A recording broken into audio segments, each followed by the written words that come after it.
dengan judul materi Strategi Meningkatkan Keterampilan Berbahasa Lisan. Nama saya Asmayana, nomor NIM 2106044. Saya di sini sebagai pemateri pertama akan membacakan materi dengan judul Pengertian Keterampilan Berbahasa Lisan. Keterampilan berbahasa lisan merupakan keterampilan seseorang untuk mengungkapkan sesuatu dan memahami sesuatu yang diungkapkan oleh orang lain secara lisan. Dengan berbahasa lisan, kita dapat meningkatkan kemampuan intelektual, kepekaan sosial, dan kematangan emosional. Keterampilan berbahasa lisan terdiri dari menyimak dan berbicara.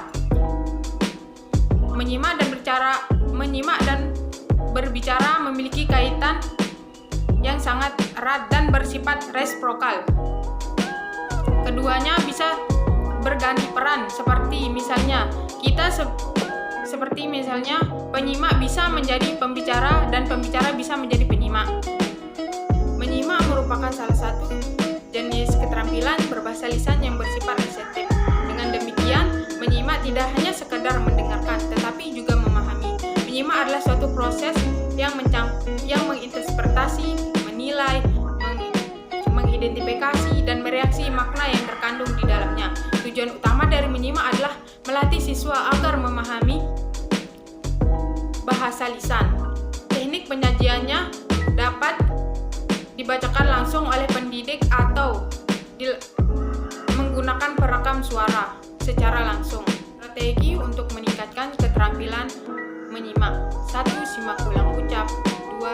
Simak tulis dikte. 3. Simak kerjakan. 4. Simak terka. 5. Membuat cerita. 6. Memperluas kalimat. 7. Membuat rangkuman. 8. Mendengarkan cerita tujuan. 9. Permainan untuk meningkatkan keterampilan menyimak. 10. Mendengarkan berantai tujuan. Baiklah, materi selanjutnya akan disampaikan oleh teman kami, yaitu Assalamualaikum warahmatullahi wabarakatuh. Perkenalkan, nama saya Sriati, NIM 2106047. Baik, di sini saya akan melanjutkan materi tentang strategi meningkatkan keterampilan berbahasa lisan tulis.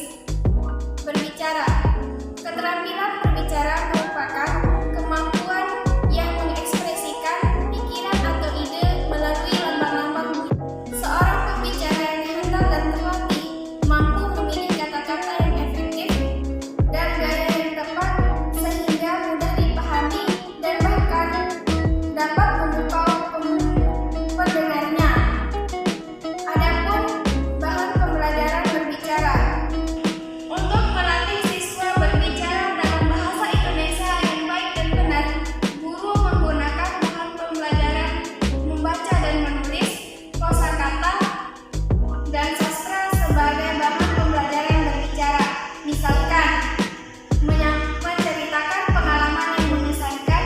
Ada pula strategi meningkatkan keterampilan berbicara. Yang pertama, menyajikan informasi. Kedua, berpartisipasi dalam diskusi. Yang ketiga, menghibur atau menyajikan pertanyaan. Keempat, sandiwara boneka. Yang kelima, cerita berangkai. Keenam, berbicara dan membaca puisi. Dan yang terakhir, menerangkan obat, makanan, minuman, atau benda lainnya. Hubungan menyimak dan berbicara. Menyimak merupakan proses memahami pesan yang disampaikan melalui bahasa lisan. Sebaliknya, berbicara adalah menyampaikan informasi dengan menggunakan bahasa lisan. Dengan berbicara, kita menyampaikan informasi melalui ujaran. Dengan menyimak, kita bisa menerima informasi dari seseorang. Pada kenyataannya, peristiwa berbicara selalu dibarengi dengan peristiwa menyimak. Begitupun sebaliknya. Dan dalam kegiatan komunikasi, keduanya tidak bisa berpisahkan.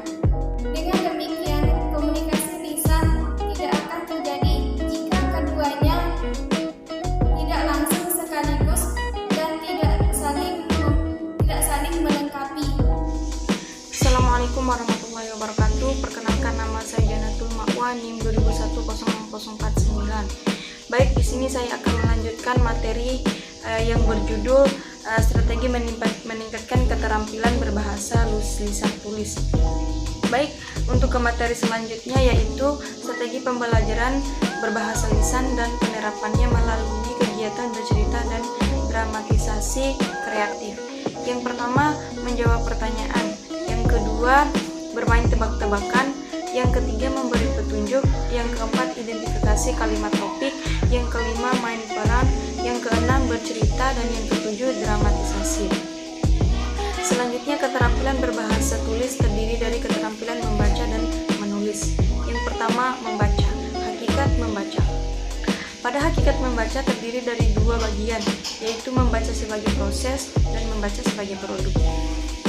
Membaca sebagai proses mengacu pada aktivitas fisik dan mental. Sedangkan membaca sebagai produk mengacu pada konsekuensinya dari aktivitas yang dilakukan pada saat membaca. Yang kedua, tujuan membaca. A. Meningkatkan keindahan yang terkandung dalam bacaan. Yang B. Membaca suara untuk memberikan kesempatan pada siswa menikmati bacaan. C. Menggunakan strategi tertentu untuk memahami. D. Menggali simpanan pengetahuan atau skemata siswa tentang suatu topik. Yang ke E. Menghubungkan pengetahuan baru dengan skemata siswa. Yang ke F. Mencari informasi untuk membuat laporan yang akan disampaikan dengan lisan ataupun tertulis. Yang G. Memberikan kesempatan kepada siswa untuk melakukan eksperimentasi untuk meneliti sesuatu yang dipaparkan dalam sebuah bacaan. Yang H. Mempelajari struktur bacaan. Selanjutnya, menulis. Hakikat menulis. Menulis merupakan kegiatan yang dilakukan seorang untuk menghasilkan sebuah tulisan. Seorang penulis memahami dengan baik makna menulis, akan betul-betul peduli terhadap kejelasan yang ditulis. Kekuatan tulis itu dalam mempengaruhi orang lain. Kepiawaian penulis dalam memilih dan mengelola kata-kata. Kiat-kiat dapat digunakan guru dalam melaksanakan pembelajaran menulis sebagai suatu proses, yaitu yang pertama, langsung menulis teori belakangan. Yang kedua, mulai dari manapun boleh. Yang ke C, belajar